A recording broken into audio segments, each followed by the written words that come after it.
프로비씨 새 CPU 출시 예정 기사인데요. 조사해서 CPU 관련 컨텐츠 한번 제작해보세요. AMD 라이젠 3 3000 시리즈 인텔 10세대 코어 프로세서 라인업? 이게 외국어야? 한국어야?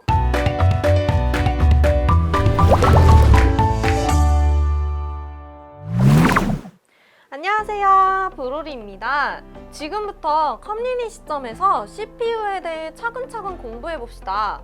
지난 며칠 동안 CPU에 대해서 이것저것 공부를 좀 해왔는데요. 그럼 지금부터 저와 함께 CPU가 무엇인지 그리고 어떻게 구성되어 있는지 한번 알아볼까요? 저도 모르는 게 많기 때문에 영상에서 틀리거나 빠진 내용이 있다면 댓글로 남겨주세요. 그럼 시작해볼까요? 짜잔! 첫 번째, CPU의 정의. CPU란 무엇일까요? CPU는 센트럴 프로세싱 유닛, 그러니까 중앙 처리 장치라네요. 중앙이라는 말에서 느껴지듯 엄청 중요한 부품인가 봐요. 이 CPU는 명령을 해석하고 연산하고 제어하는 핵심 장치입니다. 사람의 두뇌가 팔 다리를 제어하는 것처럼 기계의 두뇌에 해당하며 각 장치를 제어합니다. CPU는 레지스터, 제어 장치, 연산 장치가 있는데요. 솔직히 이렇게 어려운 거 다 때려치우고 핵심적인 것부터 알아봅시다. CPU의 정보들을 보면 여러 가지 용어들이 있는데요. 제일 먼저 코어와 스레드에 대해서 알아볼까요?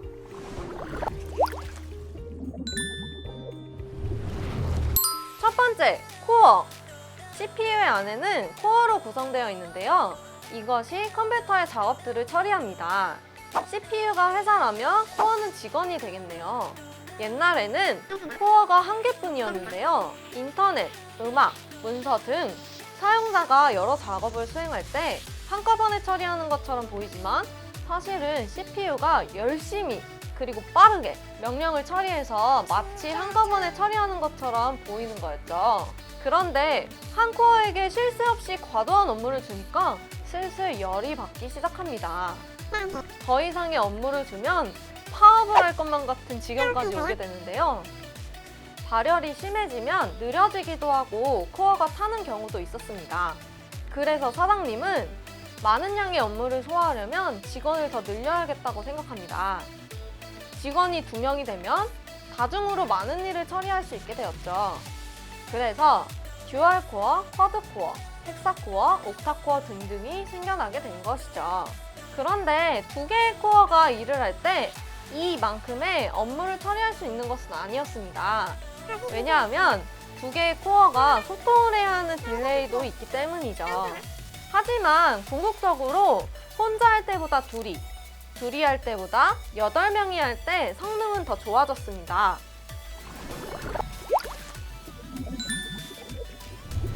두 번째, 스레드.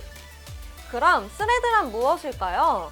스레드는 한 코어에서 동시에 여러 가지 일을 수행할 수 있는 기술입니다.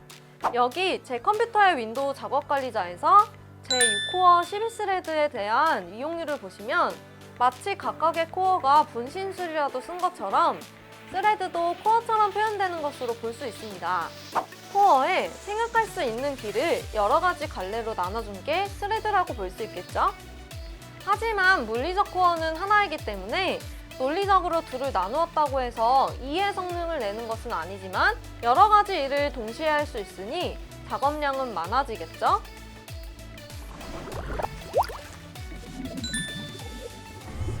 세 번째, 클럭. 다음으로 클럭에 대해 알아봅시다. 클럭은 코어가 일하는 속도인데요. 1초 동안 이루어지는 신호의 처리수를 말합니다.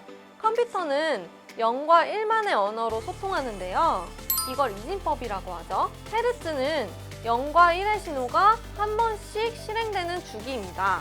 헤르츠는 1초에 0과 1의 신호를 한 번 실행한 것이고요. 여기서 보면 CPU의 클럭 속도는 기가헤르츠라고 되어 있는데 1kHz는 1000Hz, 1MHz는 1000kHz, 1GHz는 1000MHz니까 1GHz는 1, 10, 100, 1000, 만, 10만, 100만, 1000만, 억, 10억 즉 1초당 10억 번의 신호를 주고받는다는 이야기가 되겠네요. 와, 이렇게 생각해보니까 개빠른데? 이렇게 클락이 높으면 높을수록 작업 속도는 빨라지지만 열이 발생하게 되는데요. 그럼 클락이 높을수록 발열이 많이 발생하게 되니까 일정 이상 온도가 되면 발열이 해소될 때까지 성능이 저하하거나 전원이 차단되는 스노클링 말고 스로틀링. 일정 이상 온도가 되면 발열이 해소될 때까지 성능이 저하되거나 전원이 차단되는 스로틀링 현상이 발생한다고 하니 CPU가 터질 일은 없겠네요. 그렇다면 코어가 많고 스레드가 많으면 컴퓨터가 빨라지나요? 대답은 무조건 빨라진다고 하긴 어렵습니다. 왜냐하면 프로그램들이 다중 스레드를 지원하느냐에 따라 성능 차이가 있기 때문인데요. 그렇지 않은 옛날 프로그램들은 코어에 클럭이 빠른 CPU가 빠르게 작동하겠죠?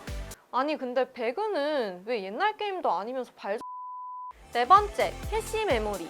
다음으로 알아볼 것은 캐시 메모리인데요. CPU에 들어오는 명령들을 처리하기 위해 잠시 저장해두는 저장 장치입니다. 코어가 무슨 일을 처리해야 되는지 기억해두는 곳인데요. 우리의 투두리스트처럼 해야 할 일을 메모해두는 곳이에요. 이 캐시 메모리도 CPU에 따라 용량도 다르고 뭐였지? 이 캐시 메모리도 CPU에 따라 용량도 다르고 캐시 메모리의 용량에 따라 CPU의 성능이 좌우된답니다.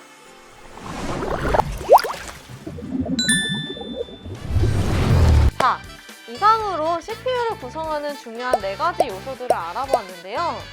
이제 팀장님께서 주신 이 신제품 기사가 조금은 이해도 될 것도 같은데 다음 시간엔 회사별 CPU의 특징과 장단점 등 CPU에 대해 조금 더 심층적으로 알아보도록 할게요. 그럼 구독과 좋아요, 댓글과 알람 설정까지 부탁드리고요. 3화에 대한 경험치 정산의 시간입니다. 여러분의 좋아요, 댓글과 조회수를 반영해서 지난 3화에 대한 경험치가 이만큼 올랐어요. 와! 앞으로도 PC 분야에서 공부하고 많이 발전하는 모습 보여드릴 테니까요. 많은 관심과 댓글 부탁드립니다. 그럼 다음 시간에 만나요. 안녕! 후바! 여기 다른 영상도 한번 봐주세요.